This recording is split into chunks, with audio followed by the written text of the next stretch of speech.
अस्सलाम वालेकुम नाज़रीन, सिंधी मशीन न्यूज में खुशामदीद। आज हम आपको मुल्क की ताजा तरीन खबरों से आगाह करेंगे। बराकरम देखते रहें।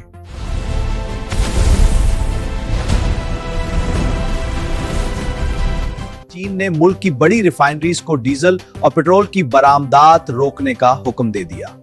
खातून फैन लंदन से फोन करती और कहती बीवी को छोड़कर मुझसे शादी कर लो। एक्टर महमूद असलम का इंकिशाफ। अमरीकी नशरियती इदारे CNN की तहकीकात में ईरान की जंगी कामयाबियों की तस्दीक की गई है। कहा वजीर पेट्रोलियम महंगी तवानाई लेने से बेहतर है लोड मैनेजमेंट कर लें, मार्च तक सिस्टम में कोई मसला नहीं। ईरान के भरपूर जवाबी हमले जारी, इसराइल पर दर्जनों ड्रोन्स और मिसाइल दाग दिए, अमेरिकी तैयारा बरदार जहाज भी निशाना। सिंध में रेस्क्यू और इमरजेंसी सर्विसेज की तंजीम नौ के हवाले से आला सतह का इजलास मुनाकिद हुआ। इजलास में वजीर बल्दियात नसीर हुसैन शाह, मुशीर रिहैबिलिटेशन ज्ञान चांद इसरानी भी शरीक। पॉप स्टार ब्रिटनी स्पीयर्स नशे की हालत में ड्राइविंग करने पर गिरफ्तार हो गई।